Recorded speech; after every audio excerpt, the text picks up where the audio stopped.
Hey, what's going on? It's Bill Burr, and it's time for the Monday morning podcast for Monday, November 14th, 2022. What's going on? How are you? It's Sunday night in my house. I just put both my kids to bed. My wife is out of town, so I'm running the fucking show. All right, I'm making the calls. I decide who can have fucking granola, or if they're eating pancakes, or if they're the healthy pancakes or the fucking other ones. I'm making all the calls. Still fucking getting over being sick or whatever. I fucking hate being sick. There's always that douche who says that. I'm sick. I fucking hate being sick. Oh, yeah, well, yeah, everybody does. What are you thinking? Some people enjoy it? I'll actually tell you, there is an aspect of being sick that I like. It's called clearing your schedule. You know? I should fucking I should record myself right now. You know, here's what you do. Yeah, when you're in this mode, record yourself going, yeah, hey, it's me. I'm fucking sick, man. I can't make it in. You know, that cough I just did would have been great. You can steal that cough if you want to make it yours. Can't make it in today, but blah, blah, blah. You just save them for when you want to fake sick and just clear your fucking schedule. So I got to be honest with you. If I wasn't sick, laying in bed for like 3 days was kind of fucking awesome. You know, and just being like, I don't know, like, gee, I'd love to pitch in and be a viable member of this fucking family, but I'm not feeling well. My wife was all just like, you need to stay in bed and you need to drink liquids, right? And she's like, here, drink this. And she kept coming in with medicine. I'm like, what is that? What are you fucking Dr. Joyce Brothers over there? Like, when did you get a medical degree? She came in with all this shit. And she gave it to me, and she was like accusing me of not drinking it, pretending to drink it, like I was in One Flew Over the Cuckoo's Nest. And I was like, I drank it. It's gross. You know? It tastes like medicine. Oh, fuck. So, anyway, I'm going to do as long as I can on this podcast, all right? I'm just going to do the best I can, all right? And then expect full credit, you know? Sorry, I'm trying to relate to what I see out there. Sorry. Anyway, where should we start? Let's start at the beginning here. Sad news. Legendary stand-up comedian Gallagher passed away on Friday, I believe, November 11th, man. Jesus Christ. And deserved way more of a send-off than he got, you know? That fucking guy was so huge to so many comedians of my generation. I mean, he was like so ridiculously prolific. The guy had like an HBO special every year for like a decade. And he was a fascinating comedian in that he existed somewhere between George Carlin and Carrot Top. He kind of ran this whole gamut, both of whom I find hilarious for different reasons. Like, I never gave into that. You know, maybe early on in my stand-up career when I was insecure and I would listen to other comedians talk about what real stand-up comedy was. Is that guy's a guitar, that guy just does impressions, this person, you know, does too much crowd work, this person does props, you know, that I just find it was just like, all right. And this person, they move around too much. Like, it got so fucking snobby when I started that it was like, if you fucking moved too much, it was all, he just goes up there, he just stands there. And I keep saying he because it was mostly guys doing it. You know? It was like, you know, women before World War II, like none of them had fucking jobs. As far as, I don't know, maybe a documentary I kind of saw, I don't know. It was mostly guys. So, like, the guys that got the most respect were the guys that could go on fucking stage, like, walk up to the microphone. He doesn't even take the microphone out of the fucking stand, man. And they would just stand there and just what they wrote, they would recite and they could kill. which admittedly was amazing. But what I loved about Gallagher was he had all of these, you know, he was a fascinating guy. He had all of this really deep shit that he was talking about. But then he had all this silly stuff, like coming out on a giant bicycle or sitting on that big couch. And of course, in the end, smashing the watermelons. And when I was a kid, I didn't really get that bit. I just thought it was funny that this guy had a giant hammer and was smashing all this shit that was going into the crowd. I didn't get that he was making fun of advertising and was sort of commenting on these stupid commercials that were selling you something completely fucking useless that you didn't even need and that was not going to make your life more simple. And he was sort of making fun of that by just coming up with the stupidest thing ever, the Sledge-O-Matic, which basically smashed everything, right? But then he had all of these, like, these incredible bits. Like, he had this one bit where he was talking about the English language, and he sat down at a school desk. I remember that.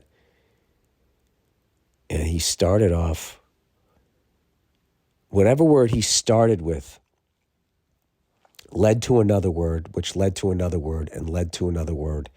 And he did this whole long bit, and it went all the way back to the word that he started with.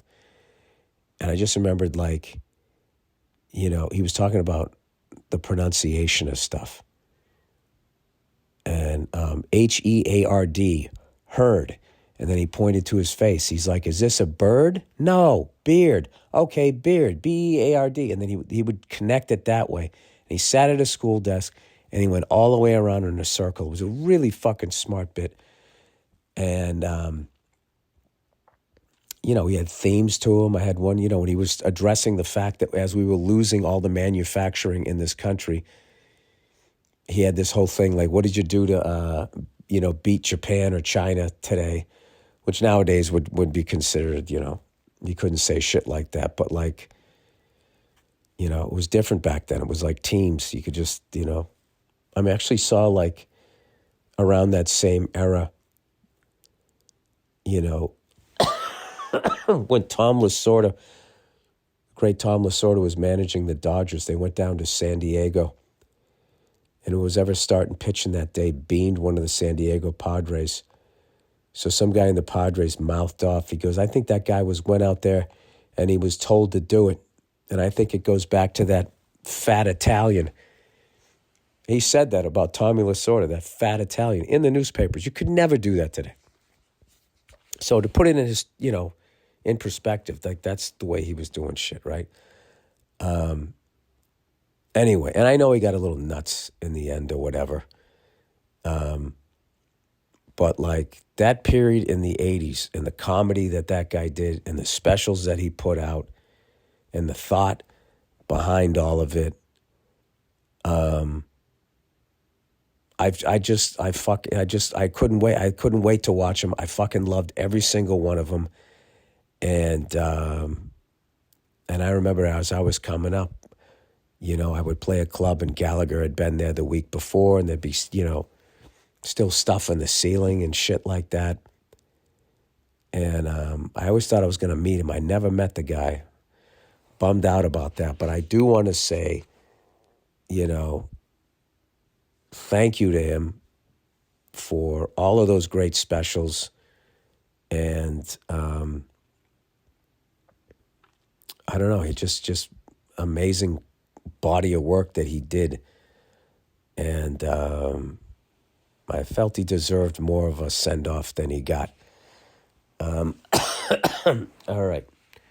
So with that, I don't know if my Bruins won today. I watched the first period, but my kids were screaming at me. My son wanted to watch. He's like, garbage truck, dada, garbage truck. And you know what's funny is the video that I watch has like this fucking garage band, like sort of speed metal, like, you know, late 80s, early 90s. It goes like, it goes da da da da da da da da da da da da da da. My son starts like, when it comes on, he starts like banging his head to it. And it's really kind of the perfect music, you know? Playing metal music is this big metal truck comes up the street.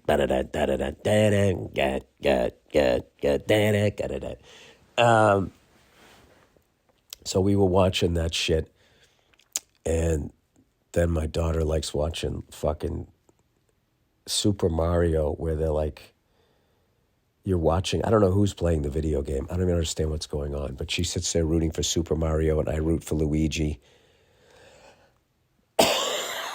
So I saw the first period. Or I want to say, was it 2-1? Yeah, it was 2-1. Like Vancouver got the first one, but I watched the whole Buffalo game. And Jesus Christ, I mean, it looked like a friendly. Both Buffalo and the Bruins came out, and I don't think I saw a check for the first 2 fucking periods. They were just skating around. And I'm like, of course, I finally have time to watch it. They're like 12-2 or whatever, or 11-2 or something. I'm finally going to get a chance to watch the whole game. Hang with my father-in-law. He's in town, so we wanted to watch the game.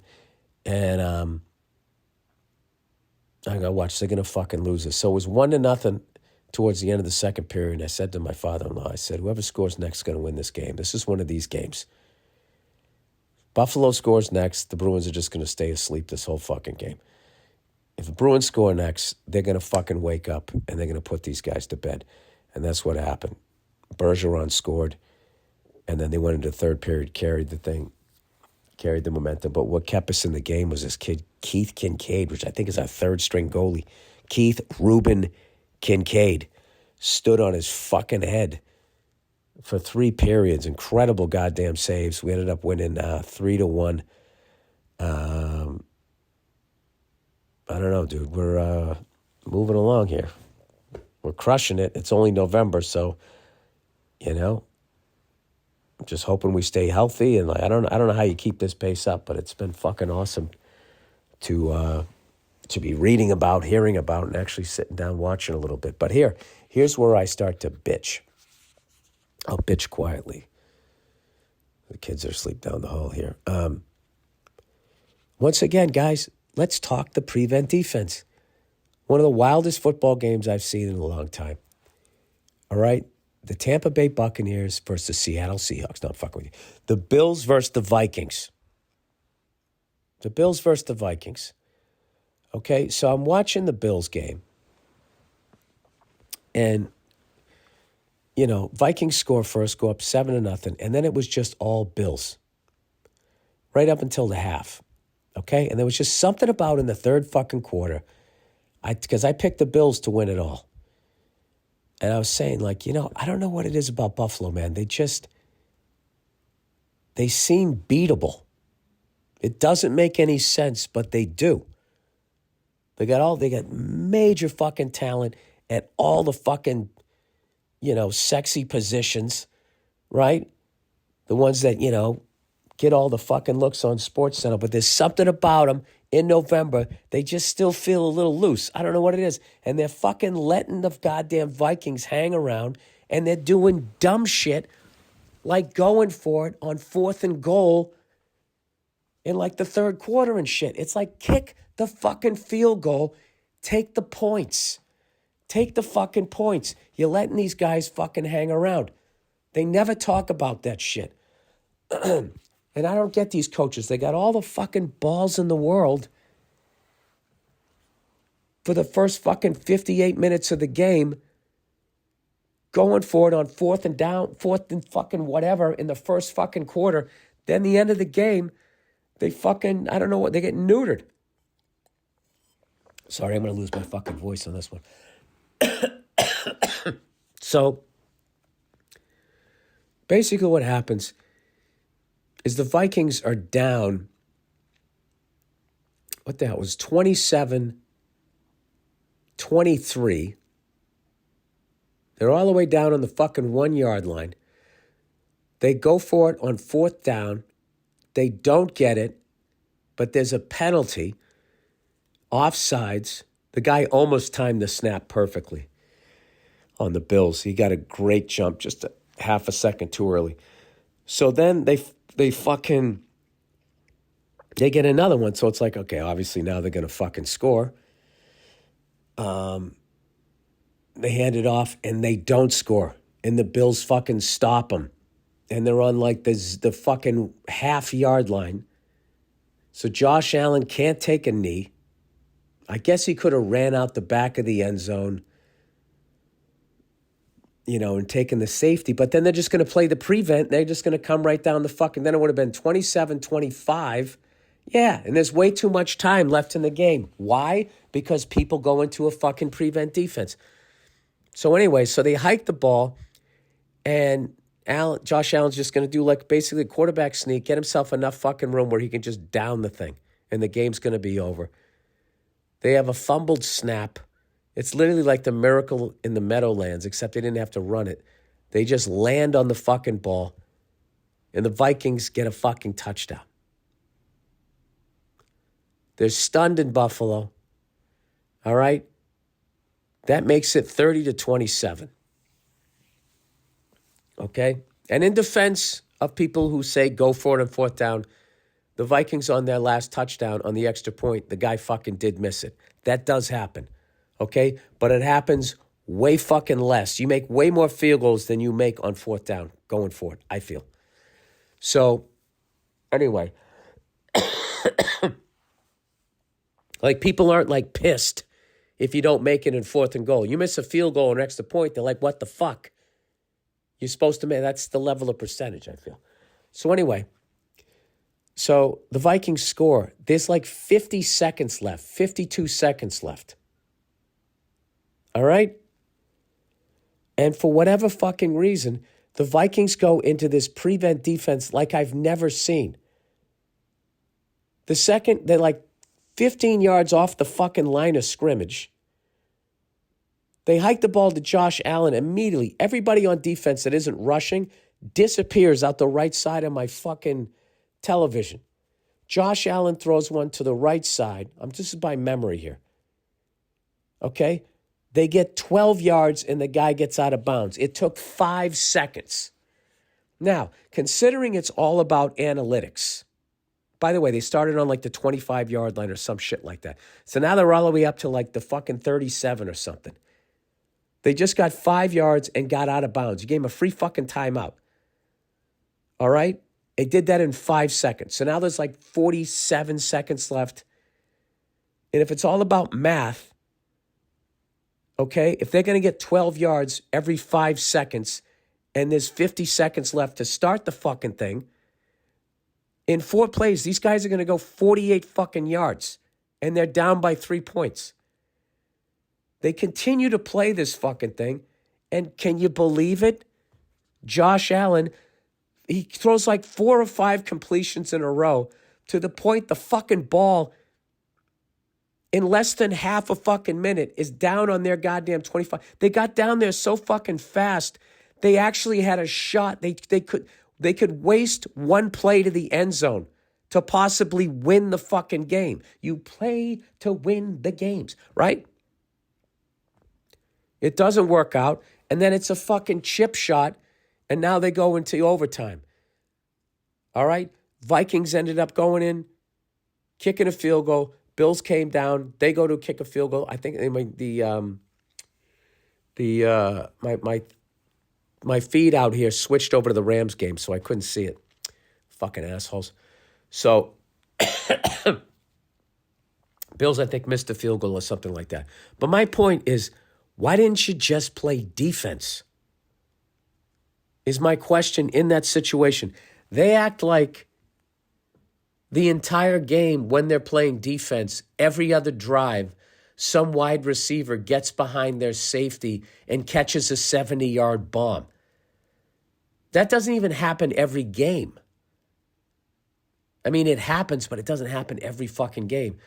So I keep asking this question. You can't tell me there's not a football coach out there listening to this fucking thing. What is, like, I thought the initial thing on the prevent defense was you gave up the middle of the field, you kept them in bounds, and you just ate up the clock. Now they don't even do that. They just give them 20 yards and let them run out of bounds. So it's like, we're going to give you 12 yards every 5 seconds and a free timeout. I don't know. I'm going to start calling it the Make-A-Wish defense. Because that's what it looks like. You ever see like when one of those poor kids is sick or something like that and they let them play with the professional players and they run around, they act like, oh, we can't tackle you or whatever to make somebody's dream come true, that big heartwarming moment. Yeah, they actually do that in games too. I guess to keep the other head coach from losing his fucking job. I don't know. Can somebody please explain? Like, I'm just, I know I go on shit and then I won't shut up about it. But this is my latest thing, okay? I'm over the Astros. Congratulations, you finally won a World Series without cheating your fucking asses off to the point you lost 10 draft picks, you pieces of shit. All right? And for whatever fucking reason, it's still going to be, they have 2 World Series championships. So I'm past that.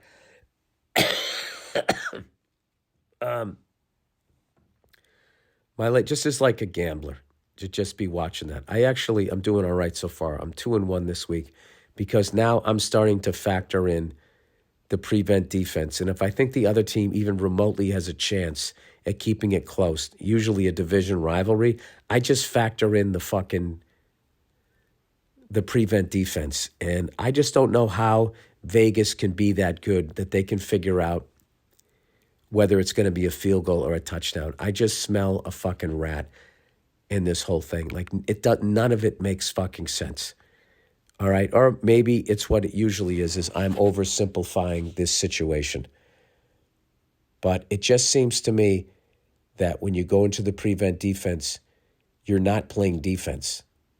The whole purpose of defense is to fucking prevent the other team from scoring. And the second you go into a prevent defense, you're conceding points. How many times you got to fucking see that shit? Sorry, I got to hang on a second. Like if the other team is up by 7 points and there's like a minute left, you automatically know the other team's going to go into a prevent defense and the team with the ball is going to go down the field in 5 plays and then they're going to have 4 shots at the end zone. They just concede that. They fucking concede that.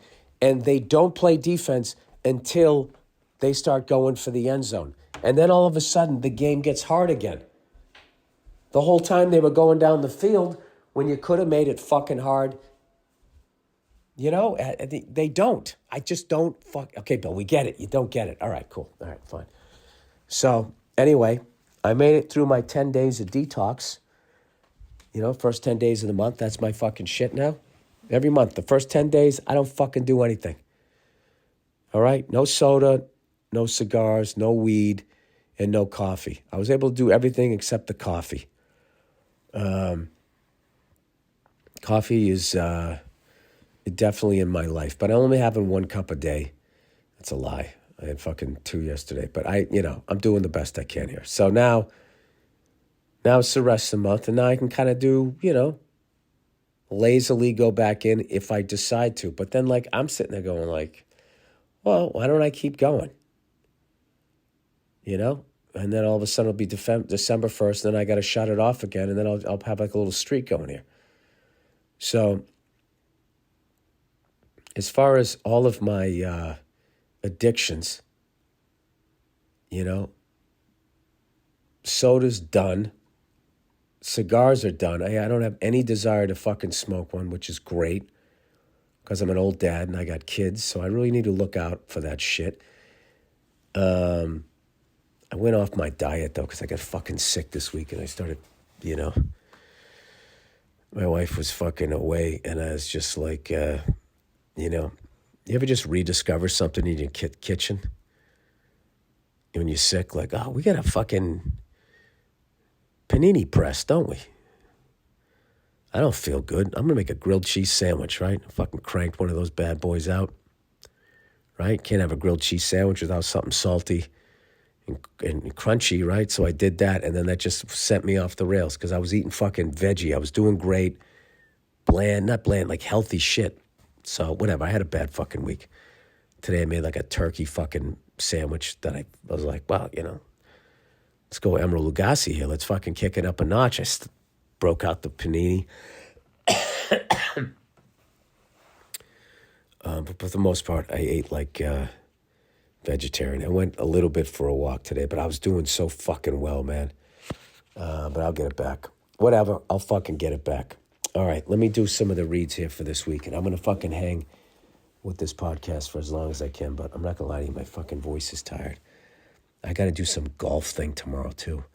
I fucking agreed. You want to hear something fucking funny? Somebody put together this fucking charity thing where you could, like, bid money to golf with a comedian or some shit.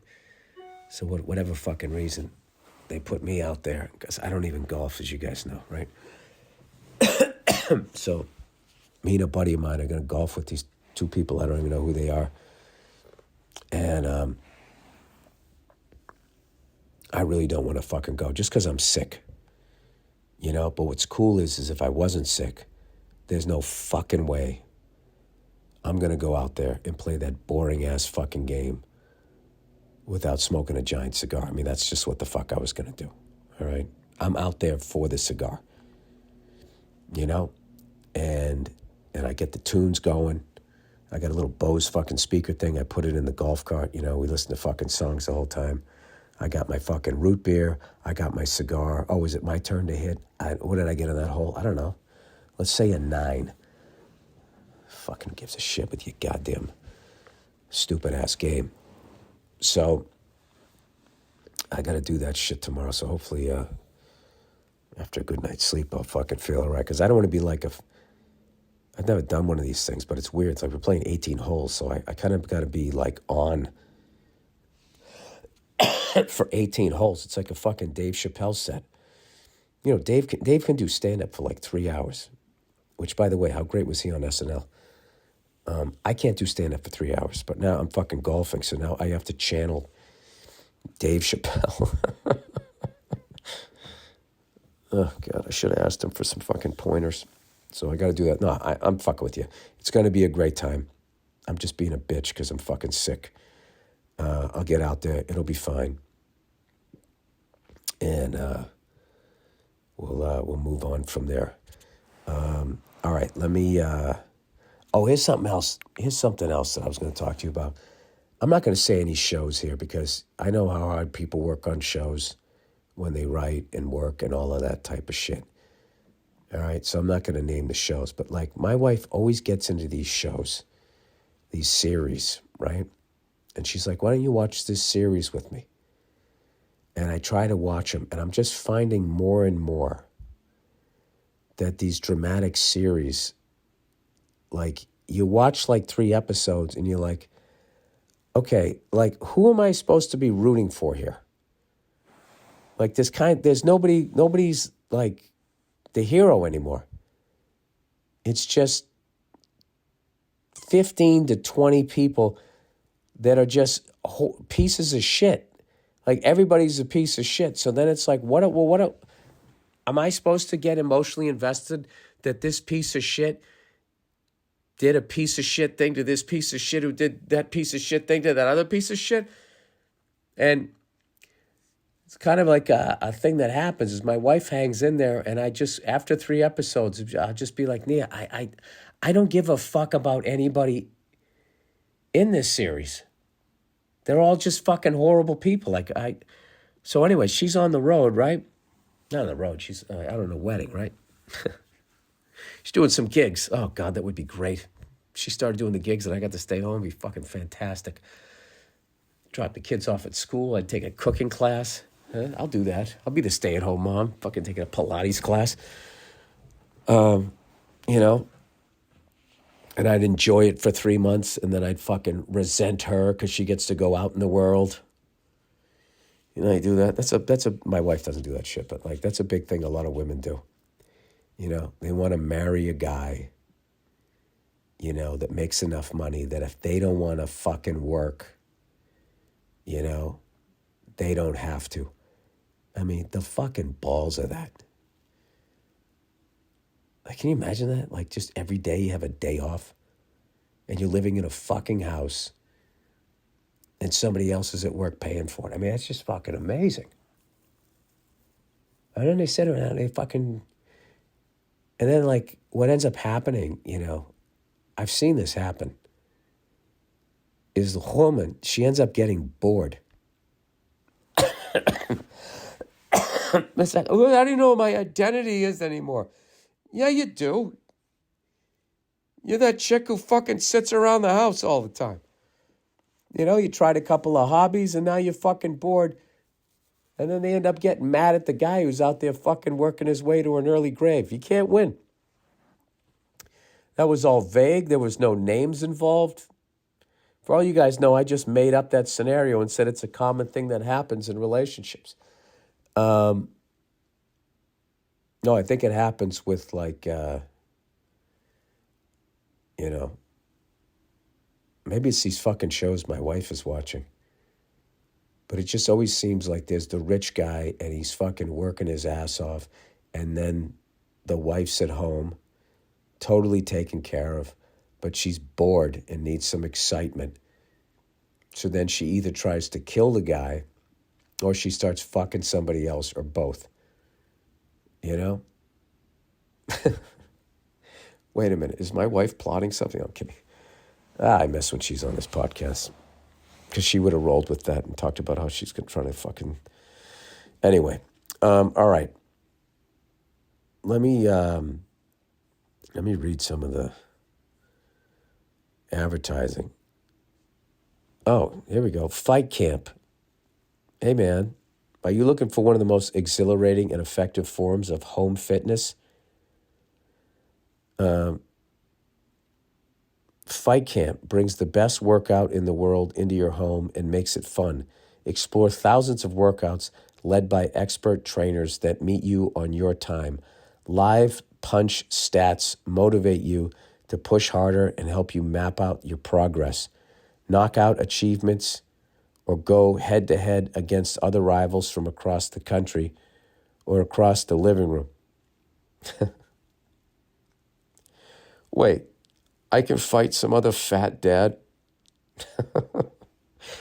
Do I get a belt to hold up my fucking trunks? Learn the basics and sharpen your skills over time through tailored paths. Wait, this isn't this shit where you have that stupid mirror on the wall. Have you seen that fucking thing? This is the new thing in home fitness. And they got a fucking, like a TV screen, except it's like vertical on the wall. And it's like everybody's trying to get into that computer game where it's just like, oh, it's obsolete. It's shit now. Now you can't do your workout, so you got to keep buying a new one. And all of those things are going to end up in the fucking ocean. It's like these dumb cunts who can't just go out and ride a bicycle. They got to dress like they're in a fucking bike race or doing a time trial.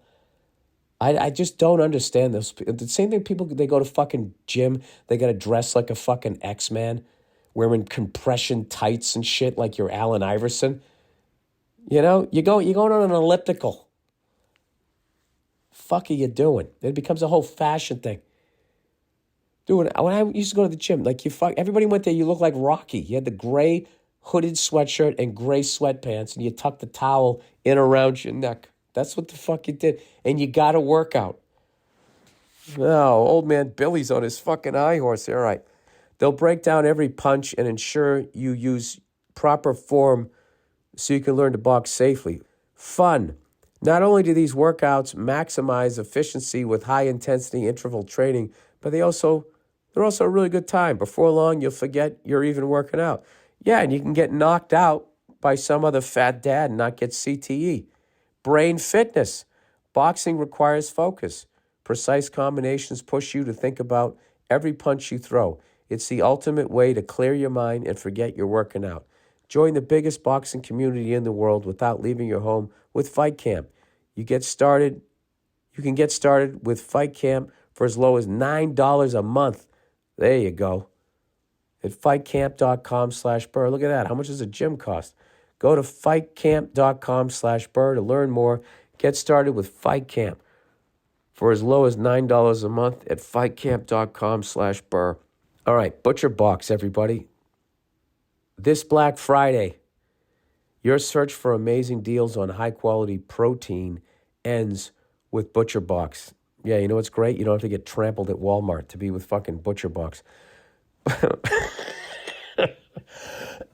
The only time you should get trampled is if you're one of those fucking idiots that goes to a national park and gets out of the car to go get a selfie with a bison. You know what I mean? There's no fucking way, as a human being, you should ever put yourself in a position to get trampled to death by other human beings, okay? It's not fucking worth it. The second there's too many people and you're getting that feeling, just walk away. Everybody's filming it on their cell phones anyway. I'm telling you. All right, Butcher Box takes the guesswork out of finding high-quality meat and seafood you can trust. 100% grass-fed beef, free-range organic chicken, pork-raised, crate-free, and wild-caught seafood. Not that shit hanging with the goddamn maggots in the labs. That's what I learned, huh? Humanely raised. No antibiotics or added hormones. Ultimate convenience. Yeah, this meat is Barry Bonds on the Pirates, not when he was on the Giants. Ultimate convenience. Get just what you want delivered right to your doorstep. Free shipping for the continental U.S. and no surprise fees. Incredible value. Enjoy a range of high-quality cuts that are hard to come by at the grocery store. It's an amazing value. I love Butcher Box. This Black Friday, Butcher Box is offering our listeners one of their best steak deals. Get 2 10-ounce ribeyes free in every box for a whole year when you join.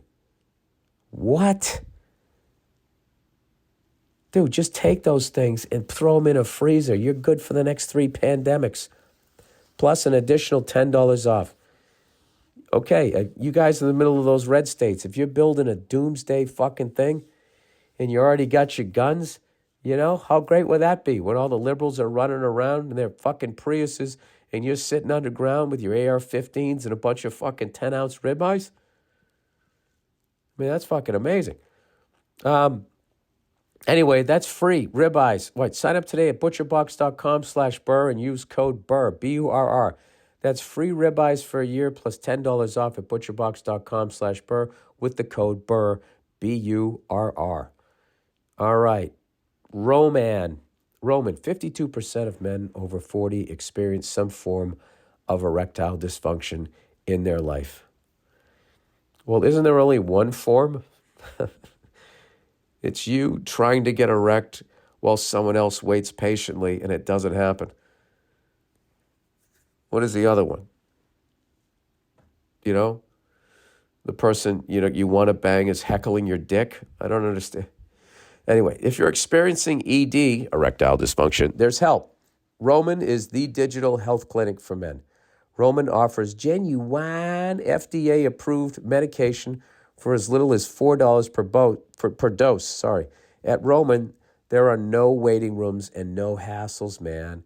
Just a straightforward and convenient digital experience, which means you can take care of it all from the comfort of your home. Getting started is simple. Just grab your laptop or mobile device and start your free online visit. A U.S. licensed healthcare professional will work with you to find the best treatment plan. If medication is appropriate, Roman sends it right to your door with free 2-day shipping.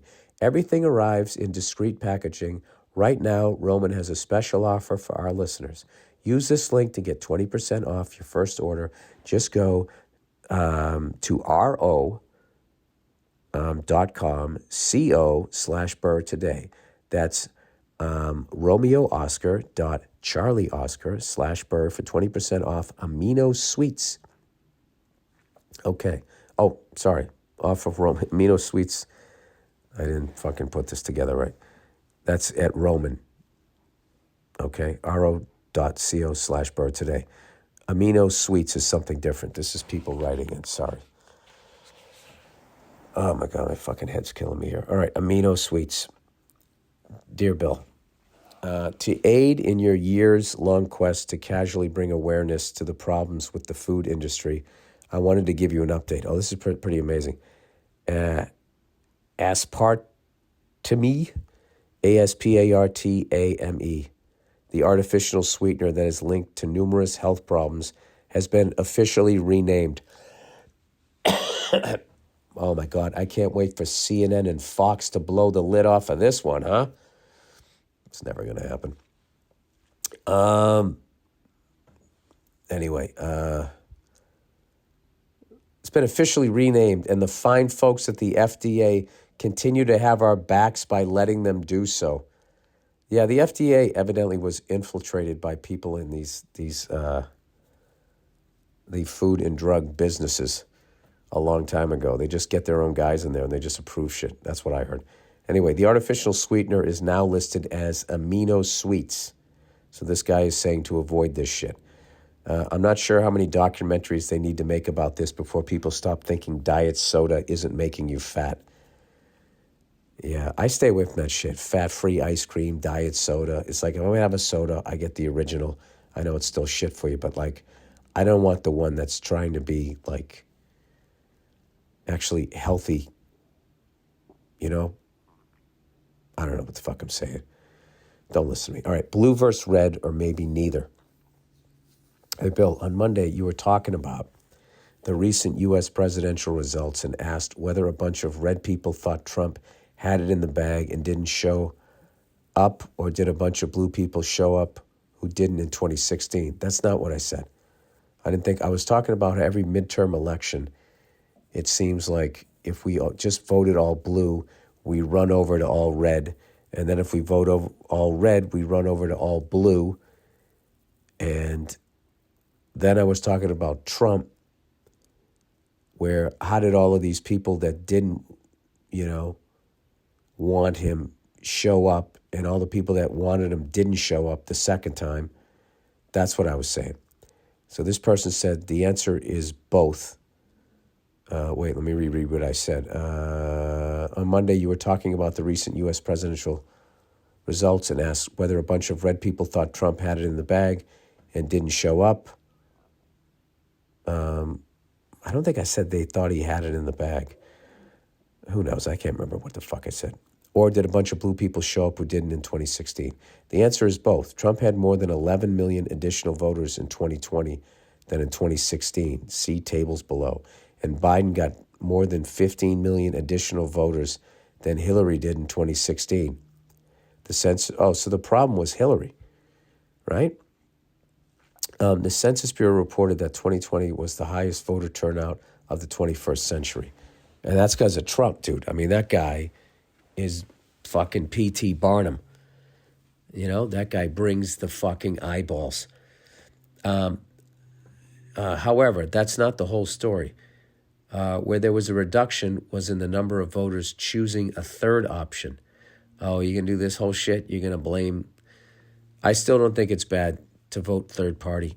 I want to encourage more fucking people to... I don't know, whatever. I'm just going to stay out of this. There were nearly 5 million fewer voters casting ballots for a third option in 2020 compared to 2016. Yeah, enough people just were like, I don't even give a fuck if we get a warmonger with dementia. Anything but Trump. That's what ended up happening.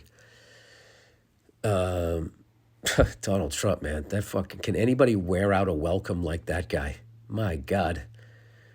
I honestly, I don't know if I said, my opinion was, what I thought happened to that guy was, I don't think the people like in corporations and in banks really give a fuck whether it's a Republican or a Democrat.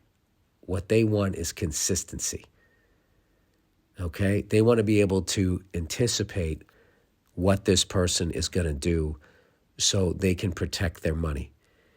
All right? And when you had a fucking guy like Trump, who no one could predict what the fuck he was going to do, other than he was going to totally surprise you, I just feel like, I don't know, I feel like they just got him out of there. That kind of got him out of there.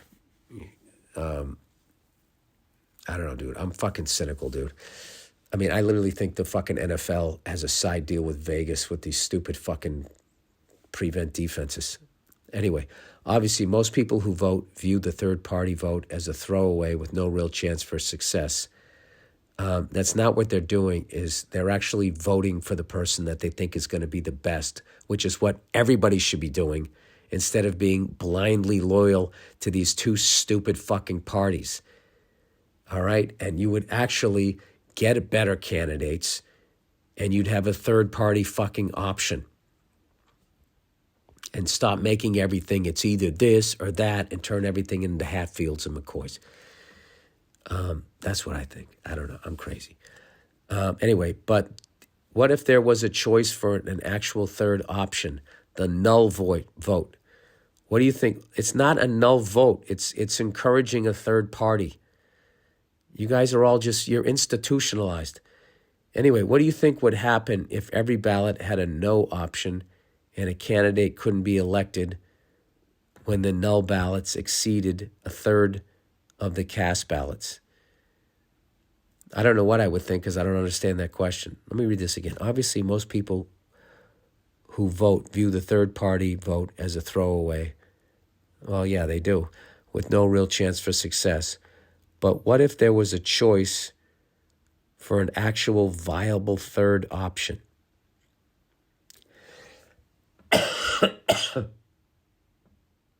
The null vote.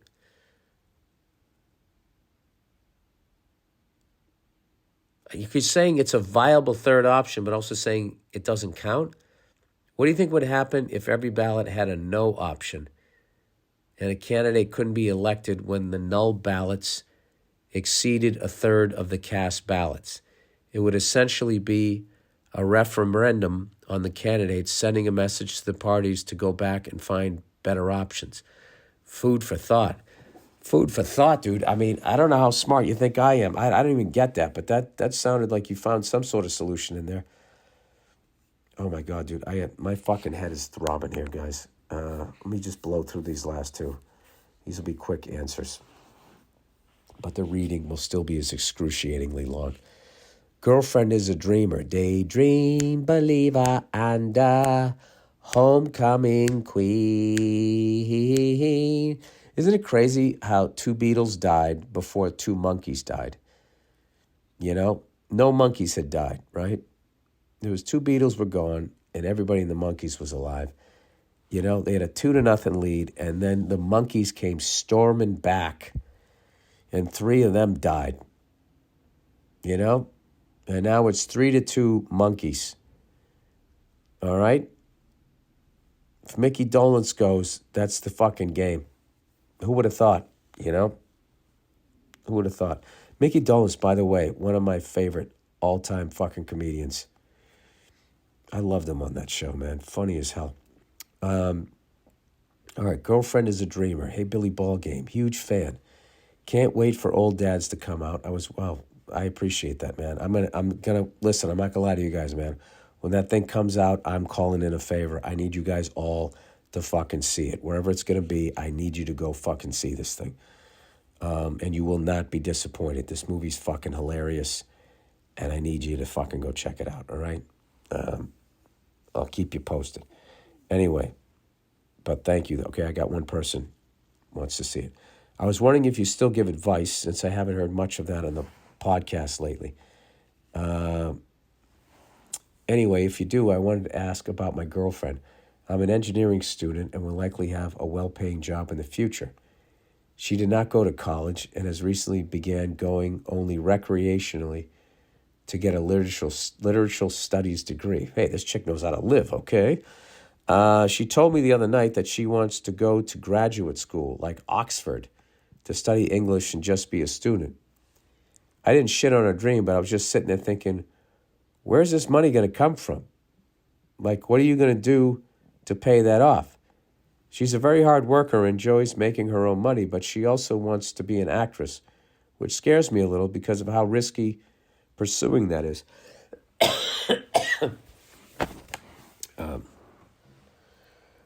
It's not as risky as you think, okay? If I can get acting work as a bald ginger, I mean, there's work out there. Anyway, she works as a server and makes about $1,000 a week, which isn't bad. It's unbelievable. She works as a server. She makes $1,000 a week. But shit is expensive here in Long Island. She's making $4,000 a month waiting tables. It says $1,000 a week. I swear to God. Anyway, we have a family. I'd like it if she were also contributing to our income. Oh, if we have a family, I'd like it if she were also contributing to our income. So I wasn't the only one treating our kids to vacation or financing their futures. She was always saying how she is to be rich when she is older. I think you would want to say wants. She's always saying how she wants to be, quote, rich when she is older, but I feel she has her head in the clouds all the time. This bothered me. Should I look for someone else? I love this girl, and she's super down to earth when it comes disagreements and compromising, and I love that she is a nerd like me. However, this has become a recurring worry for me, and I wonder how big a deal it seems from someone more experienced. Sorry for the long email. Thanks, and go make a pie crust. Yeah,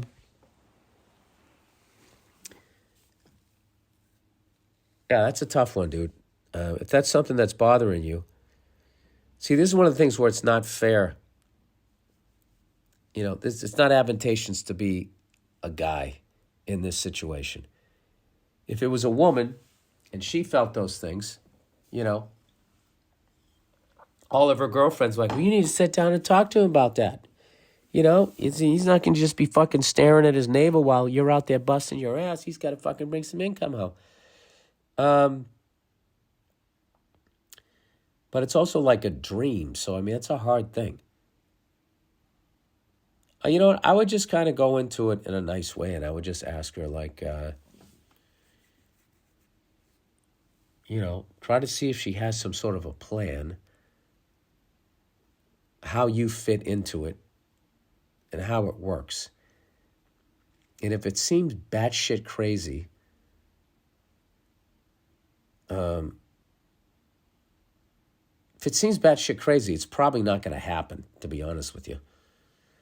I mean, you really have to have a fucking plan if you're going to make a dream come true. You got to go after it, but you can't just be going after it. You got to have some sort of a plan. It's okay to dive in and figure it out as you go, but you got to be like taking in information and like applying it. Like, I didn't know shit about stand-up other than that I wanted to do it. So I signed up for a talent contest. I got into it.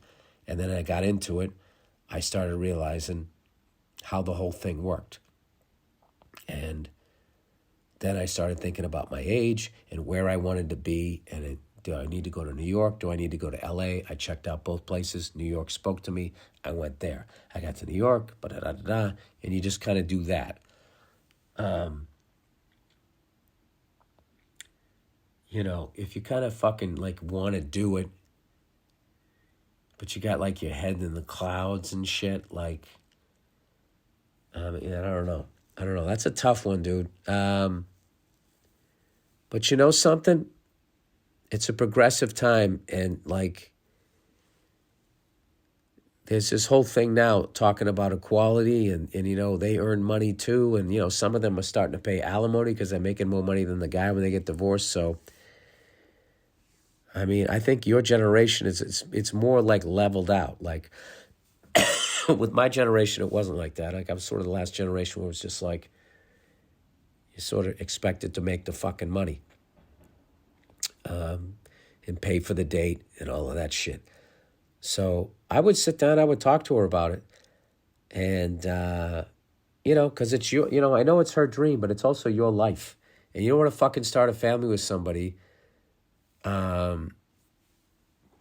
know, that's going to be going after this dream, doesn't really have a plan, and you're going to have to fucking support it and move or whatever the hell you're going to have to do. Yeah, I would just in a nice way, you know, just sort of poke around and then see if you feel like you can get into it more deeper or something like that. Or just say, listen, I don't know how to approach this subject, but, you know, I want to support you. These, you know, but I have a couple of concerns as far as like how I fit into it.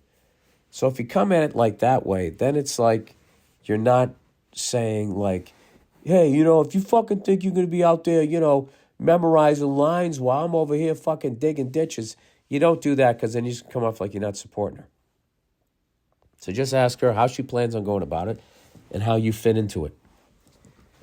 And then, with that information, you can then decide if this is a situation you want to be in. I always, I don't know. I can't say this, but I just always wonder when someone's with somebody and I like her and everything, but she's saying that and it's kind of making me feel this. It's like, if you're really sort of head over heels, you kind of look past shit like that. But if you stay with somebody long enough, maybe you start now. I don't know. Just do whatever the fuck I said 30 seconds ago. Sorry, my head's pounding right now. All right. Moving from North Carolina to New York, LA, or DC. Oh, okay. Oh, man, fucking the Carolinas out by the Appalachian Mountains are just incredible. Dear Billy, insert clever alliteration here. Oh, you tapped out. All right, long-time listener here. Obviously, I think you're funny as shit. Your shit's funny, sorry. So keep it up. Thank you. I grew up in a small town of less than 10,000 in eastern North Carolina. Oh, that's amazing. I was born in a small town. It's a very country area. Most never leave my hometown. I decided to do something drastically different with my life. I graduated from school, and I'm now practicing so-called big law. No one in my family has ever done anything close to this, so I have no guidance. Look at you, stepping out there. Good for you. I know you're a comedian and not a lawyer, but you are well-traveled, and I need some advice. Okay. My job has told me that I may have to move from North Carolina to either D.C., New York City, or L.A. What advice would you give someone moving from North Carolina to either of those cities? I'm a 29-year-old male with a noticeably beautiful bride who will be joining me. All right, so you got the hardest part out of the way. You got the person you want to spend your life with. That's great. The biggest city we've lived in is Raleigh, North Carolina. Research Triangle, Raleigh, North Carolina. Going to go down to Daryl's on Hillsborough Street. But I know that is nothing compared to these places. I'd appreciate your advice on this. Thank you for your podcast. I went through a spell of substance abuse several years ago, and your mindset on drinking helped me switch my outlook away from the court-ordered AA brainwash. You're doing more than comedy. As always, go fuck yourself, but do so responsibly so you can take care of your beautiful family, okay? All right, dude. Living in any of those cities is not a fucking problem. All right? You know how to take care of yourself. You already have a job, and you already have your wife. Okay? You know, with your smartphone, you can find out where to shop. What it really is it's like you know how to do all of that stuff. It's no different. What you really have to do is it's your mindset. You got to be in the right mindset in all of those places. Like, as far as everywhere you're going to go to, LA is probably going to be the biggest different thing. See, on the other side of the country, different time zone, all of that stuff. I know, DC still has a southern vibe. New York City, obviously, that's East Coast, higher energy or whatever. You'll be fine. The biggest thing is your attitude. The one thing I learned the first time I lived in LA was it wasn't the city, it was me. And I came out here and, I had all these preconceived notions about what Los Angeles was. I was an insecure person, so me being from the East Coast was a big thing for me. And I had to wear my sports gear and my fucking 3/4 leather jackets. Everybody knew that, hey, man, that guy's from the mean streets of the suburbs, of the safe suburbs of Boston, Massachusetts. 20s, searching for some fucking identity, right? And it wasn't until I left LA that I thought, and I discovered, years later, coming back with more of an open mind, the incredible cuisine, the hiking, the outdoor activities, the museums and all of this incredible shit that is it, the culture, the music, all of this stuff that is out here. And I would say the number one, like, worst travelers that I've met are New Yorkers. People that grew up in New York. It's this weird thing that they have where everywhere they go, they have to, like, shit on it. And I think there's just too many songs written about New York, ball washing that city. Like, I don't know what it is. Like, they go to other cities and they count skyscrapers and talk about when shit stays open until, and you can't get any good this here, blah, blah. It's like, dude, do you really think this place sucks and everybody just sits here accepting that it sucks? It's like, that's, everywhere you go, there's fun to be had. And it's going to be different fun. And it should be different. It should be different. You're going someplace different. The whole purpose of travel.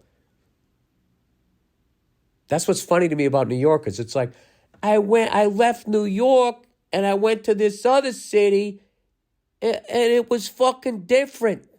It's like, yeah. Yes. That's what's supposed to happen. I went to Jacksonville, Florida and had a fucking blast one time. I was just like, oh my God, what the fuck am I going to do there? And I tried alligator. I went to a fucking gun range. I shot guns with fucking silencers on them. I went to a Jaguars game. I had a fucking blast. I had a blast. It's not a place I would ever live. But like when I think of Jacksonville now, though, I have a happy thought of going there. Now, if I went there and I try to do LA shit or Massachusetts shit or fucking New York shit, I love New York City or whatever. But like, that would be my advice. You're going to do fine in all of those cities. Just move there and have an open mind. And if your wife is a little nervous or whatever, just say, listen, we're young. We don't have to stay here. We're just going to, I'm working my way up in this firm, whatever. If you want to go back to North Carolina someday, I have no problem with that, all right? None of this shit is permanent. We're young. And what ends up happening, too, is you live in a fucking city for a while with the wrong mindset. When you get pulled away, it's then when you think like, oh, fuck, I could have done all of this shit when I was there and I didn't do it because I was too busy hating on the place. So just keep an open mind. You'll be fucking fine. All right. Anyway, that's the podcast. Go fuck yourselves. Fuck the prevent defense. Go Bruins. And I will check in on you on Thursday.